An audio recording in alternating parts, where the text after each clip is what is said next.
La muerte es tan importante, culturalmente hablando, que independientemente de la religión, clase social y demás variables, la mayoría de las personas tienen ritos que funcionan como una forma de despedir y honrar a sus seres queridos una vez que han fallecido.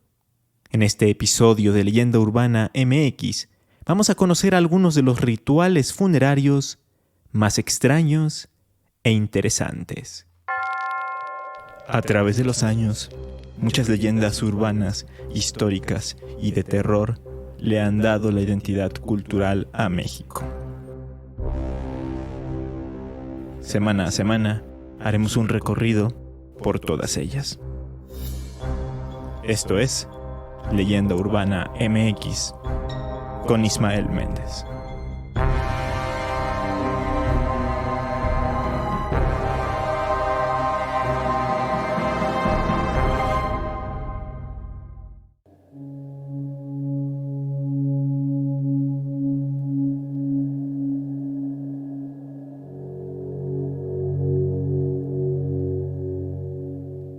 Dice Jorge Drexler en su canción Sanar que nadie nace sabiendo que morir también es ley de vida.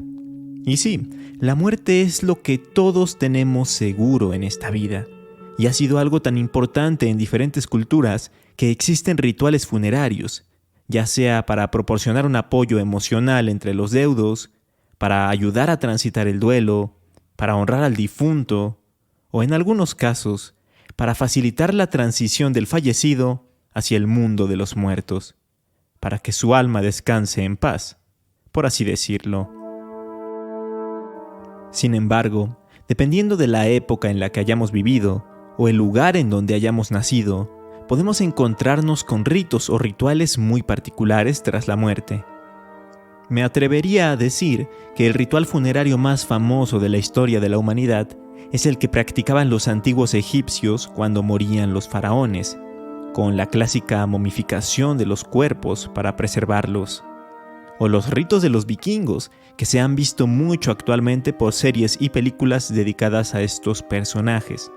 En ellos se quemaba el cuerpo del difunto en un barco funerario. Este barco era enviado a mar abierto o a un lago, mientras se realizaban cánticos y se ofrecían ofrendas al difunto.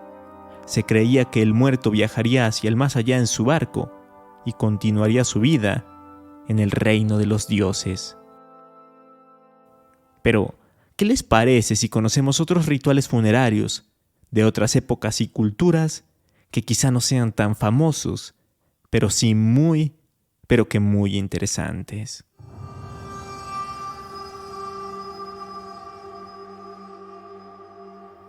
En mi más reciente viaje a Sudamérica, uno de los días que estuve en Santiago de Chile, lo aproveché para caminar por el centro de la ciudad y, de paso, visitar el famoso Museo Chileno de Arte Precolombino, que destaca por albergar diferentes piezas arqueológicas de muchas culturas prehispánicas, no solo de Chile, sino del resto de Latinoamérica.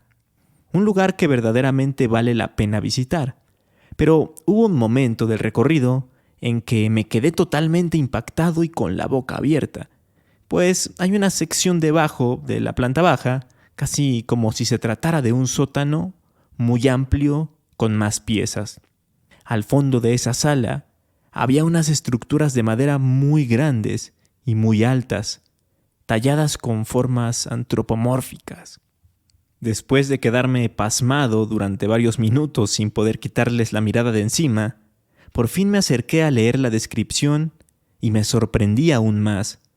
Resulta que esas figuras eran los chemamules, unas estatuas que formaban parte de los rituales funerarios de los antiguos mapuches. Para quien no los conozca, el pueblo mapuche es un pueblo indígena, un pueblo prehispánico, un pueblo originario de la región sudamericana que ahora conocemos como Chile, aunque también ocupó parte de Argentina.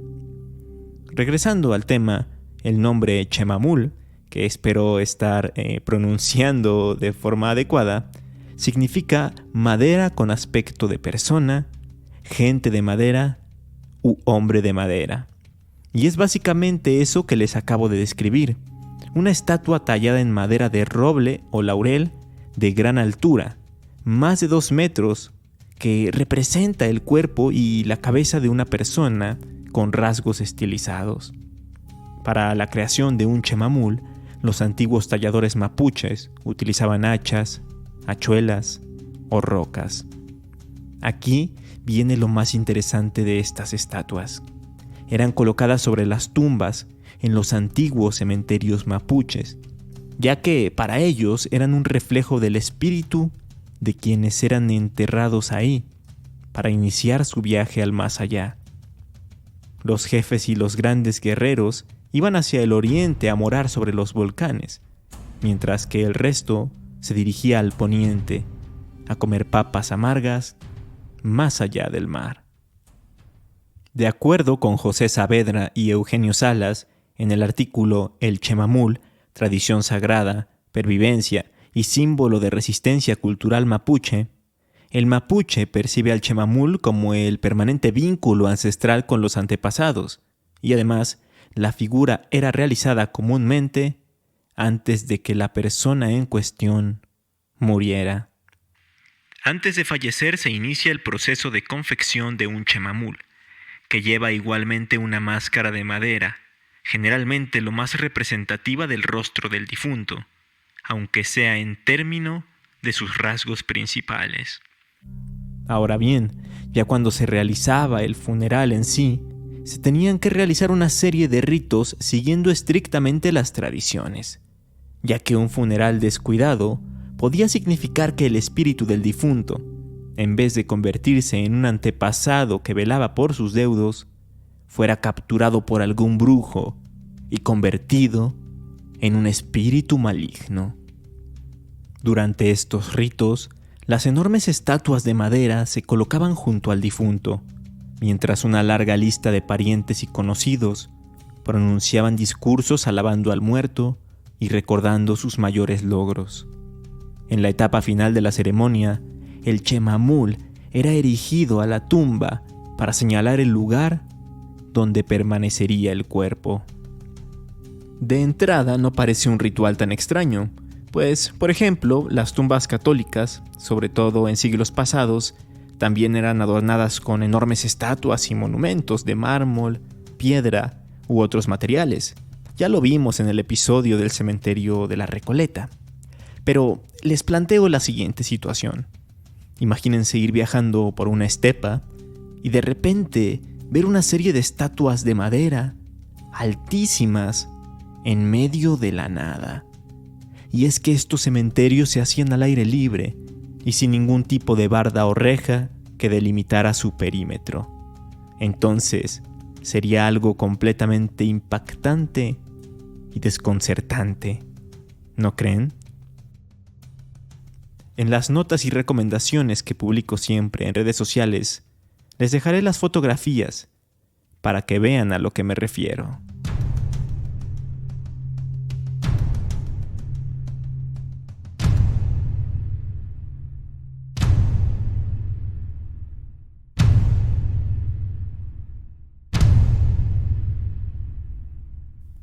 Todos los mexicanos hemos escuchado, al menos una vez en la vida, la expresión se petateó, para referirse al hecho de que una persona falleció. Sin duda es algo que suena raro, curioso y hasta cierto punto burlón. Pero ¿sabían que esto se deriva de un rito funerario prehispánico? Pero antes de hablar del rito, necesitamos dejar en claro lo que es un petate. La palabra deriva del náhuatl petatl y es una alfombra de fibras vegetales tejida a mano, utilizada en diferentes aspectos de la vida cotidiana. Según el texto El petate, elemento fundamental en la vida y en la muerte de México, los petates servían para hacer bultos, dormir, enterrar a los difuntos y hasta para celebrar matrimonios, como todavía sucede en las poblaciones indígenas. Objeto ritual y mortaja para los antiguos mexicanos, el petate era fundamental en la vida y en la muerte. Así es, se menciona que entre los muchos usos que tenían y tienen los petates, era enterrar a los muertos. Así que profundicemos en el tema. En primera, cabe aclarar que existían diferentes tipos de entierros que variaban con base en la época y la cultura.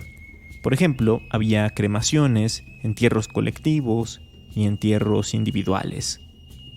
Estos últimos, los entierros individuales, también tenían variantes. No era lo mismo el entierro de alguien de la nobleza en comparación con el entierro de alguien humilde. Utilicemos a los mexicas para dar un ejemplo más claro. Lo primero que hacían ellos cuando moría alguien era cortar un mechón de pelo al difunto, el cual contenía el principio anímico del ser, o mejor conocido como tonali. De hecho, esto mismo se hacía cuando nacía alguien. Se le cortaba un diminuto mechón de cabello de la coronilla, mismo que se conservaba durante toda la vida, porque los dos mechones se colocaban después de la ceremonia en la urna de las cenizas o en la tumba, según el caso. Se procedía luego al lavado del cuerpo y su amortajamiento. Si el difunto era una persona humilde, se le envolvía en su petate con algunas mantas. Esto se sabe porque arqueólogos han encontrado sepulcros con estas características.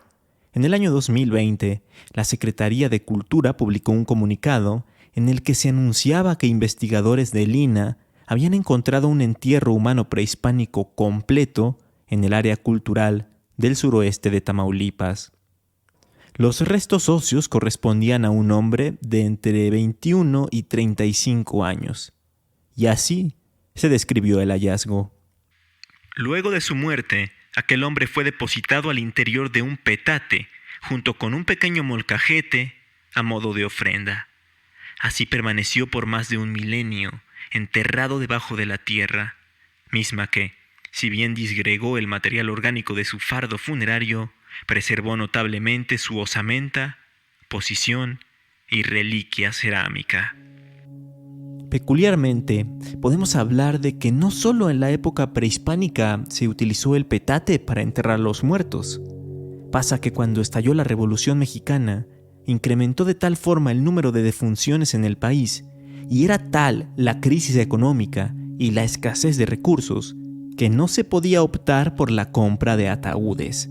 Así que los cuerpos de quienes lamentablemente morían a causa del conflicto armado se envolvían en petates y se colocaban en largas hileras.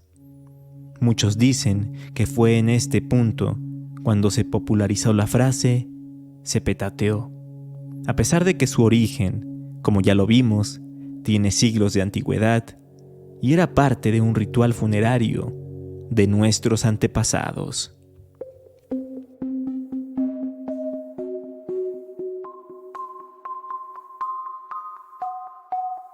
Ahora nos vamos hasta Indonesia para hablar de otra práctica relacionada con la muerte. Y yo diría que la más extraña y hasta perturbadora de todas las que mencioné hoy. En dicho país asiático existe un pueblo conocido como Toraja, cuyos miembros tienen una visión un tanto insólita de la muerte. Ellos piensan que los muertos están siempre presentes y, por tal motivo, hacen los funerales más extravagantes y notables que se pueda. Tan se los toman en serio que si no tienen los recursos suficientes para hacerlos en grande, embalsaman y mantienen a los cadáveres en sus casas hasta que puedan realizarlos. Sin embargo, a la familia no le incomoda la presencia del cuerpo y ni siquiera el olor que despide. Esto puede durar semanas, meses y hasta años. Y es que se necesita ahorrar tanto dinero porque estamos hablando de que un funeral pequeño implica una especie de celebración o fiesta para alrededor de 200 personas. Ahora imagínense lo que es un funeral mediano o grande, que alberga incluso a miles de invitados. Pero esto es solo la punta del iceberg. Cuando por fin se les da sepultura, los cuerpos se protegen de la mejor forma posible para conservarlos, tal como si los momificaran. Y esto lo hacen porque de ahí en adelante, cada 3 años, los familiares sacan a los difuntos del ataúd, los limpian y los visten con ropa nueva para fotografiarse con ellos. Así que las calles se pueden ver repletas de cadáveres portando ropa limpia y, digamos, posando junto a quienes fueron sus seres queridos.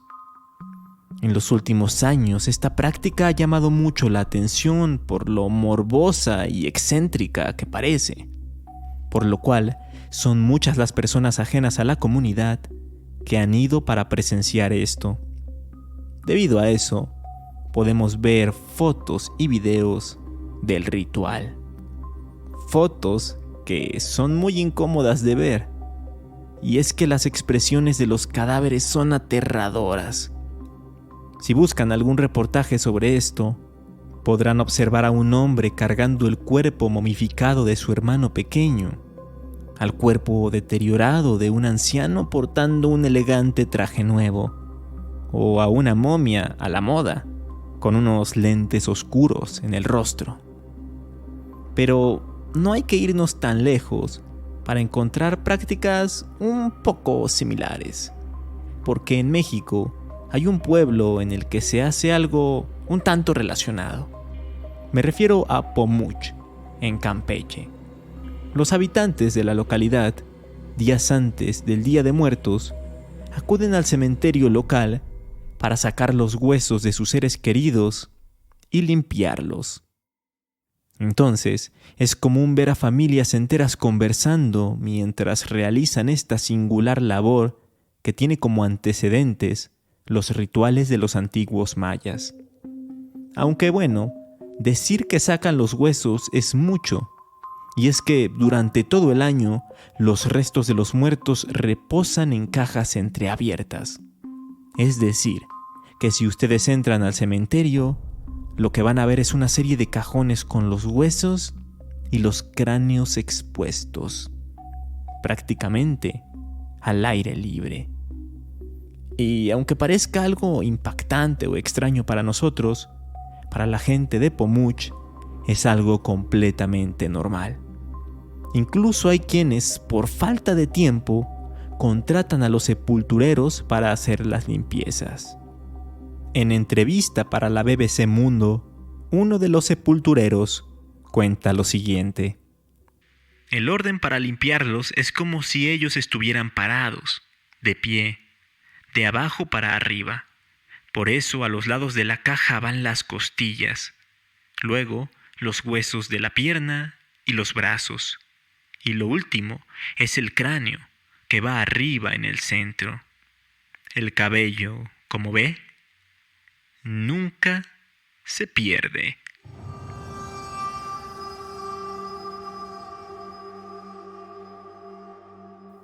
¿Qué les parecen todos estos rituales funerarios?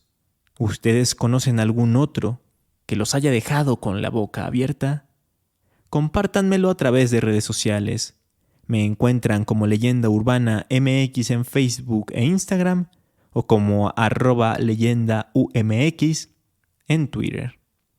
Eso fue todo por hoy. Espero que les haya gustado este episodio y si así fue, no olviden puntuar el podcast, darle me gusta y seguirlo. Mientras tanto, nos escuchamos en su plataforma favorita el próximo lunes. Hasta entonces.